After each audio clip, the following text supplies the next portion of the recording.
Namaste and welcome to this edition of the weekly dialogues under Jaipur Dialogues. I have with me Savio Rodriguez, and Savio is the editor in chief of the Goa Chronicles. Welcome and namaste, Savio. How are you? Namaste, Sanjay. I'm doing very good. Pleasure to be back. And I keep reading your tweets on Goa Chronicles, and I read them with great interest. Often tweet them and often retweet your tweets. Not because we are friends, but because I find them very interesting. And one thread that consistently runs through them is that you are a nationalist. And you seem to be very critical of the way the opposition politics is going these days. I think we remember the 1971 war, we remember the 1999 war, and even some smaller ones like in 1967 or even in 1986 when that Samdorong Chu incident happened. And one thing that stood out at that time, that whenever these kind of threats to our national security occurred, then the lines and boundaries between the ruling party and the oppositions were often obliterated, and everybody stood as one, rock solid. But right now, we find, I don't know whether it is due to the explosion of the social media or it's because of the explosion of the TV channels and their TRP requirements or whatever, but there seems to be a fractured national mandate. What's your take? I think the problem in the country right now is that ever since Narendra Modi has come into power, Narendra Modi has been somebody who's a rags to riches story in terms of political riches. He is somebody who has come out from a very small level and has risen up to become the Prime Minister of India. And that has a lot of aspirational values to young Indians like me, and maybe young Indians from different parts of India as well. This is something that has not gone well with the aristocratic political class in India. By aristocratic political class, I'm referring to Lutyens, Delhi, or the aristocratic political people that existed in India and still exist in India. The problem with them is they see somebody from right down rising up to right up and controlling the top position in India. And that is why I believe this anger stems from there. This irritation stems from there. And in this irritation towards Narendra Modi and the BJP-led government, if you analyze the criticism that they are doing, it is always targeted towards Narendra Modi, Amit Shah, and the BJP government, or people that are in some form close to the ruling party. And that has got, they don't look at it from a national perspective, and right now that's not good for the country, because in a country you need to have an equally strong ruling and an equally strong opposition, because that's how you would keep the nation leaders on toes to do what's right in the interest of the nation. But when a Rahul Gandhi comes out and makes ridiculous charges, when a Sonia Gandhi comes out and tries to dictate terms, when a Sitaram Yechury comes out and makes statements that he does, you know what they seem like? They don't seem like nationalists or opposition. They seem like royal whiners, whiners that the people of India are actually getting irritated about, which is why people like me are forced to sometimes ask questions to the government, because the opposition is not doing its job. If the opposition did its job in the interest of the nation and not their own personal agenda, not their personal hatred for Narendra Modi, then a Savio Rodriguez or a Shashank Jha would not have to go to the Supreme Court to file a PIL to ask Sonia Gandhi to make public a document she signed with China in 2008. That is something that the government should have done on its own. Do you understand? So I think there is no opposition in India. There is only whiners and royal whiners, aristocratic whiners, who do not like the idea that the new India is not an India that sits in Delhi. The new India is somebody in Goa who sits and can tells Mrs. Gandhi, listen, you are a snake and you need to be chopped off as far as Indians' interests are concerned. That is the new India. That is the new India coming because of the hope we have in somebody like Narendra Modi. I might not have a lot of hope in the BJP, to be very honest with you, but I definitely have a lot of faith in Narendra Modi and his vision, because I travel a lot internationally before when Congress was in power, and I travel a lot internationally even now.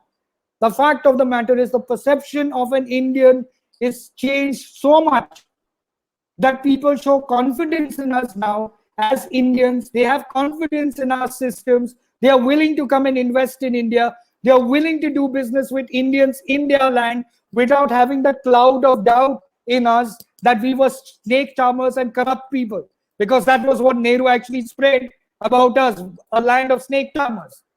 Over a period of time now, India is waking up to the truth. The people of India are waking up to the truth. There is no opposition in India. There are only whiners. And all they do is whine. And I suppose it comes from drinking a lot of wine, because really most of them talk like they are intoxicated. Okay, so they are whine. There's no other way to describe. Let's take Kamal Hassan, for example. Okay. Kamal Hassan wrote a letter to Narendra Modi. Now, Kamal Hassan is a fantastic actor. He's very good in his craft. He's very good as far as his craft is concerned, his productions are concerned, his acting is concerned. He wrote this elaborate letter, 2 of them, to Narendra Modi on COVID crisis. Now, if he was a leader trying to make an impact in India and in Tamil Nadu, can you ask him, which is what I did, provide one solution to the government of Tamil Nadu and the government of India that you would have done differently to handle the COVID situation? It is easy to criticize the government, because being critical, I can criticize, Narendra Modi's beard. I don't like Narendra Modi's beard. Look at the other prime ministers in the country. They're all clean shaved. You can compare his beard with your own beard. Correct. You can whine about anything under the sun, but what is the objective path? Has Rahul Gandhi, Kamal Hassan, Sitaram Yechuri, Sonia Gandhi, Priyanka Vadra, or any of those opposing the government given any concrete step to take India forward in the COVID crisis, in the China relationships, in the Pakistan atrocities that the atrocities that Pakistan and India are sharing, and the insecurities that both the nations are going through? What is the solution that they have provided? Nothing. But what they are doing, and they're not successful, but they are doing it, is they are able to send messages of divisions between the Muslims and the Hindus, the Muslims and Christians and the Hindus. That is their main agenda, Sanjay. The opposition's main agenda to bring down this government will be communal, and it will always be communal. Today, when a Sonia Gandhi, and you find out a Sonia Gandhi has signed a pact with China in 2008, a discussion that started in 2007 when she met with the president of China, right? And you analyze the MSME growth in India. Now, MSME at that point of time needed the impetus in those 10 years. We would have been a phenomenal country with a very strong, robust MSME industry, which would be supplying to the world globally. When she made that pact and the free trade agreement with China, it was not the money she received for China that bothers me, or the money she's received from the PM's fund. That is corruption. And of course, it needs to be taken to court. I am more concerned of the national interest. I'm more concerned about the millions and millions of hope that she has destroyed of the MSME young entrepreneurs of India by giving China an upper hand. India became a dumping ground. India became a dumping ground for mediocre products of China. They invested in various aspects in India. They still control various aspects: technology, infrastructure, electronics, mobile phones, small appliances. That's where they've invested their money. That's where the imports came in. And that those is are most of the products, and those are the products that can easily be made in India. And it's only exactly because the tariff regime that China is successfully dumping them in India. So I think correct. you And got a is big that point not? there. And that's my argument with BJP. Forget her money. I'm not concerned about that. 90 lakhs, 1 crore is changed to the Congress. Please understand that. That is only official. We don't know what was unofficial. But what we can definitely analyze from the growing trade deficits with China that we have lost. Our people have lost, Sanjay. The MSMEs have lost. I'm an MSME guy. I'm a small startup guy. I mean, I could have invested into various industries at that point of time. Why has China got an upper hand? We don't have a mobile brand of our own. Are you telling me we Indians cannot create a mobile brand? We do not have a. There Yeah, but were we some know what happened people with it. who did, but we know what happened to them. You're right. Yeah. And We in don't have fact, a social media platform of our own. yesterday I gave a small example on Twitter about the agarbatti industry. Yes. How the I read agarbatti that. tariff was brought down from 30% to 10%, and within a few months, 20 lakh people are unemployed. And later on in 2019, this government, the present government, it put agarbatti in the restricted list and freed up bamboo by declaring bamboo as grass, took away those environmental policemen from the back of the bamboo farmers, and the farmer could not grow bamboo even in his own field. Yes. So once that trade was liberated, that 20 lakh job is back, and the industry is getting up on its legs again. And we don't have to buy agarbatti, for God's sake, from China. We don't have to buy diyas from China. We don't have to buy crackers from China. We don't have to buy murtis from China. Just look at the irony of this. The Lakshmi Correct. Ganesh murtis are coming from China. I mean, Correct. this was a devastation. This was not just some kind of a tariff tweak. It was complete devastation. You are right. It was the way I see it. Look at the statements that Sonia Gandhi, Rahul Gandhi have been making with regards to China. Okay, over the last several years, pull out statements that they have been making when they have visited China, or the Chinese have visited India when they were in power, or when Rahul Gandhi met them, even though he was not in power. You will realize that there is a very deep-rooted arrangement between the Congress, the Gandhis, and China. And if you analyze it, and that is where the problem is, what I have. I don't want to listen to JP Nadda asking for an apology. I don't want to listen to Sambit or JP Nadda asking for 10 questions from Sonia Gandhi. We know the answers. It is there for all to see. Man, we're talking about billions and billions of rupees that was lost because of the free trade agreement that killed the hope of millions of Indians. The biggest problem in India, you talk about jobs, Sanjay. The biggest problem is inside most of us, we want to be entrepreneurs, but we just don't believe in a system to be entrepreneurs because nobody's backed us.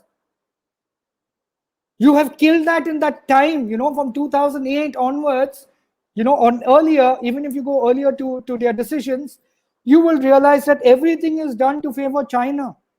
What happens to us? What happens to the young Indians who want to be entrepreneurs? That is the graver crime. That is where Sonia Gandhi should be hauled in prison and kept in prison. You destroyed the livelihoods of thousands and millions of Indians because you wanted them to continue to be living on your subsidies, being slaves to the Gandhi Parivar. That's why you did it. Because that is exactly the way Congress functions. They will never allow you to be empowered. Their empowerment is complete sham. That is why today they don't offer you solutions. They offer you wines. They are nothing but perpetual whiners, and that's what they will be, because Narendra Modi isn't going anywhere. And I am confident, even though they have not taken action against Mrs. Gandhi right now, if they don't, we will take action. The people of India will. Because this is a grave crime, Sanjay. This is grave. And that is only trade. Look at the skirmishes that have happened across the border. From 2008 right up till 2014, you would have almost 600 intrusions by China into India. Is that a relationship you share with somebody that you have got a pact with? Is that the relationship you share? That, hey, listen, man, you and I have friendship, India-China friendship, very good. We signed a pact. Please come to my house and break all my plants, break all my statues, break my swimming pool. But that's okay. We have a pact. China is correct. We have a pact. We can't do that. Mrs. Gandhi, that's not done. This is a new India. This is my message to you. Don't mess with New India. New India will not tolerate it. Okay, Savio, that's one of the main actors. Now, there is also a supporting cast. That supporting cast is the Communist Party. Yes. Now, I have been asking this question to a lot of people. This Communist Party is actually Communist Party of India. It is not the Indian Communist Party, and it was cast as Communist Party of India under the aegis of the Comintern, that Communist International. It used to be an international movement, if you remember. Yes. And it was M.N. Roy who founded the party actually in, I think it was in Tashkent that he founded the party, Yes. which was in the USSR at that time. So it is a foreign origin party in the real sense. And not just that, before partition in, I think 1945, there was this gentleman, a very influential Politburo member, Gangadhar Adhikari. I don't know whether you've heard of him. This gentleman, Gangadhar Adhikari, he wrote a position paper which he submitted to the cabinet mission.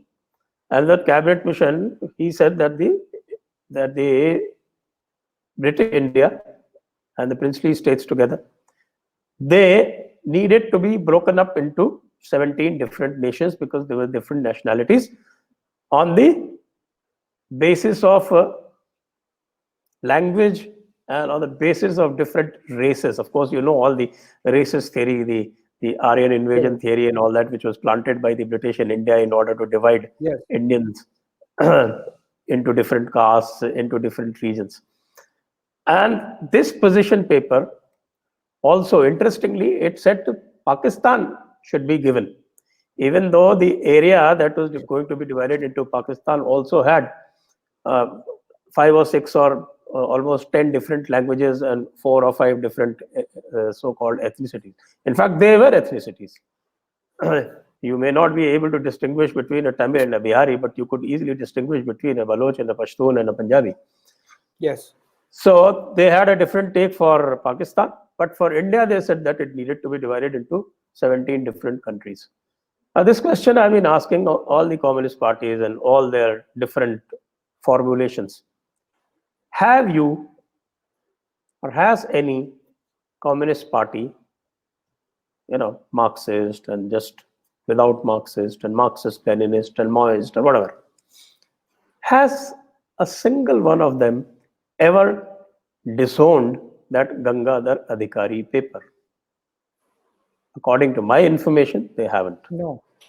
So they officially believe in the Tukde philosophy. Yes. And why is it so difficult for us to understand that? And why is it so difficult for us not to take such parties to task for that one? Sanjay, I think a lot of it has to do with the fact that we are a democratic setup, and our democracy allows for political parties and political people with different views. And that in a way is a good thing as far as democracy is concerned. It becomes a really terrible thing as far as national interests are concerned. So today, when you see the way Maoists behave, the Naxals behave, the Communist Party behaves, the agenda is not India. You know that the agenda is completely different to the actual national interests of India. It is more towards a foreign interest, actually, if I have to say it as bluntly as possible. Today also on the China issue, it makes me wonder, how would you even consider yourself to be an Indian? You are asking the Indian government for really crucial details of the action that they had taken in China when they came out and said there were 20 soldiers killed, and martyred in the effort. You are questioning the integrity of the Indian army. You can question Narendra Modi. You have a right to it. You have the right to question the government. You question the Indian army. That's the same Indian army that protects you. So a communist, a Naxal, Marxist, all these people that thought that ideology is not driven by nation. It is driven by individual greed. And in most cases, you would find that dictators originate from these people. Most communist regimes end up having very single party oriented regimes, and most dictators come from there. And the problem is that they tend to control everybody with an iron fist, that it's our way or the highway. Okay, and that's when there will come a point in time where people will break, and it will happen to China as well. At some point of time, not now, but at some point of time, democracy has to be established in China. Because what happened during the Wuhan virus issue, the reality, Sanjay, if I might bring it out, is what numbers you see of China on the world in COVID cases is nothing compared to the actuality that was revealed in the news leak from the military university in China. That is the closest number of people that would have died there. China did not even bother to tell the world about the virus. I think it's about 6 lakhs. 6,40,000 actually. That's right. 6,40,000 is the actual number of deaths, cases as per what was spoken about in the military intelligence leak that happened, the military intelligence university leak. So you have a nation like China that is a communist country. You have our Indians in India who are communists, so they consider themselves to be Chinese primarily. So you should call them the Chinese Communist Party of India rather than Communist Party, because they're really in China's favor. That is what disturbs me. And that disturbs me because, at the end of the day, it is not about whether you believe in a communist ideology. Fine, that's your ideology. But your nation has to be above all, no? Your nation is supreme. If your ideology resonated with the people of India, it would have been successful. Your ideology does not resonate with majority of the people of India, which is why you will not be successful. And communism in India, in certain pockets like Kerala and all, might fare well. But overall, in India, communism will not last, it will die. Maximum 10, 15 years of communism in India, and communism will be dead in India. People will not tolerate communism. They can bring anarchy. George Soros can fund a lot of people to act against India's interest, but Indians will prevail and democracy will prevail in India. Yes, but the urban Naxals seem to be going strong. That's a perception, Sanjay. Honestly, can I tell you something in my personal belief? Yes, please. Yes, they are strong because they have media support. That primarily loudens that little noise that they make. It basically amplifies that noise.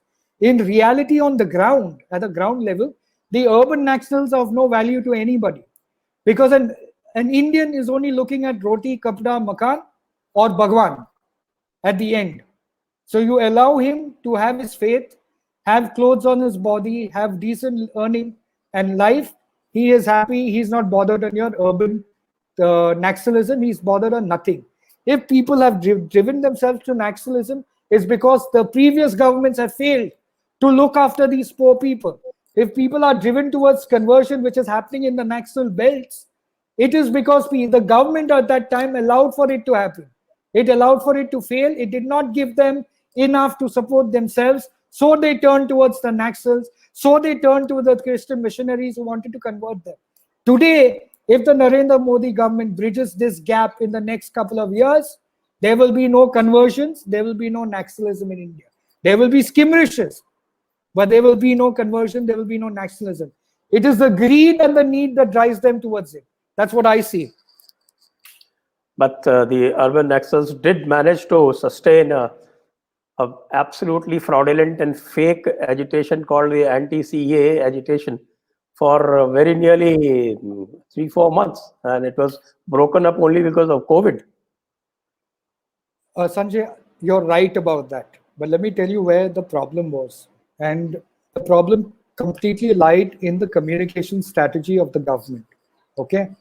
They were prepared for the Ayodhya verdict They were prepared for the abrogation of Article 370 in terms of communication, in terms of handling the crisis, because it falls within the crisis management handling situation. They never expected the crisis to be triggered on the CA bill. They thought it was as simple a bill as possible. The communication, if you analyze it, came 7 to 10 days later than the actual communication which should have come before. Okay. There was also complications in the communication where people did not emphasize on the date, which was December 31st, 2014. So people who were already over here, it was not about people who were coming new from outside. The ones that were coming post 2014, that's December 31st, 2014, had to go through the naturalization process. So in effect, it was talking about those refugees that were Hindus, that were Christians, that were Sikh, Parsis, who were already existing in the refugee camps in India. They were not referring to people who were coming from Pakistan or Afghanistan new. And that was the communication failure that the BJP government had, not because they failed in putting that communication out. It was the timing in putting that communication that was slightly delayed by 7 to 10 days. The effectiveness, and that is the time these guys managed to put it all together. And that is when CAA became a huge issue. Did they handle it well, the crisis in BJP? Absolutely not. It was a complete failure in handling the crisis of Shaheen Bagh. But it had created so much of noise at that point of time. Any aggressive action would have worked against India. So in hindsight, the coronavirus lockdown was a blessing in disguise for that particular agitation that they had.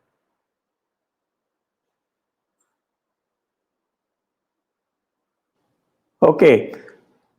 Yes, also, but I think another factor that was because there was a very big movement by the Islamists also, because the Islamic clergy felt that they had lost the national veto on the issues of Muslims, and they linked up with the urban Naxals, and that kind of amplified the whole problem. And also, I think you're right about the communication strategy. What needed to be highlighted at that point also was the plight of these refugees who were coming and what they were facing in Pakistan. Exactly. Because nobody leaves his home and hearth out of a free will. There are compelling circumstances that force him to leave that. And these people were, I think, they are the worst of the oppressed in the entire world. And if you look at the kind of tales that we hear every day, almost every day, that emanate from Pakistan, and had those stories also been amplified, I think there would have been a very big counter surge against this manufactured narrative of anti-CEA. Yes. You see, Sanjay, you also need to understand that the CAA protest was hijacked, as you rightly pointed out, by a lot of the Islamic radical groups that did not have much to do in Kashmir, because there was a lockdown in Kashmir. You know, there was no internet in Kashmir at that time when the CAA protest began. So a lot, if you actually investigate deep into the CAA protest, and that actually came out when Farhan Akhtar put that poster out of I Stand with Kashmir, which I took to the police in Goa, and the police did absolutely nothing about it. The BJP government in Goa did absolutely nothing about it. When I related and correlated that I Stand with Kashmir, there's nothing but the international groups that actually put posters in New Jersey, Detroit, talking about the genocide of the Kashmiri Muslims, which was completely wrong. But the BJP government in Goa did absolutely nothing about it. They looked at me like it's strange. I gave them all that data and they said, Farhan Akhtar apologized for his tweet. He deleted the tweet. I said, I'm not talking about his tweet alone. I'm talking about the fact that he's got I Stand with Kashmir written over there, which means he's linked somewhere to these groups. I Stand with Kashmir, the New Resistance Front in Kashmir. What are these? These are the internationalized name for the protests that they want to take into Kashmir. Where are they getting their funding from? Pakistan is the soldier, basically. They are the organizers. The ISI is the organizers, the trainers. The funding is Turkey. The funding a little bit was Saudi Arabia. It's been a little curtailed now. But Turkey is definitely working its interests as far as India is concerned. Because you must remember that the Turkey ruler is trying to become the caliph. Yes, he wants to revive the caliphate and he wants to become the leader So of the India's biggest problem is Turkey, Islamic world. as far as Islamic radicals are concerned. Yes, of course, the Islamic strategy needs to be discussed at some other point. In fact, I've just written a book. In fact, I written it in February itself, but it did not get published because of the COVID situation. It will come out maybe in August or so. It's on 370 and CAA, and it will discuss a lot of this Islamic politics and how the pre-independence Islamic politics and the post-independence Islamic politics have remained essentially the same. Anyway, for today, I think we will end at this. We are already over our time. Yes. And thank you very much. As always, pleasure, Sanjay. you've been very, very explicit, very, very articulate, and very, very forthright. And we hope to have you often on our channel. Thank you very much. My pleasure, Sanjay. Namaste. Bye. Press the bell icon on YouTube and don't miss another update.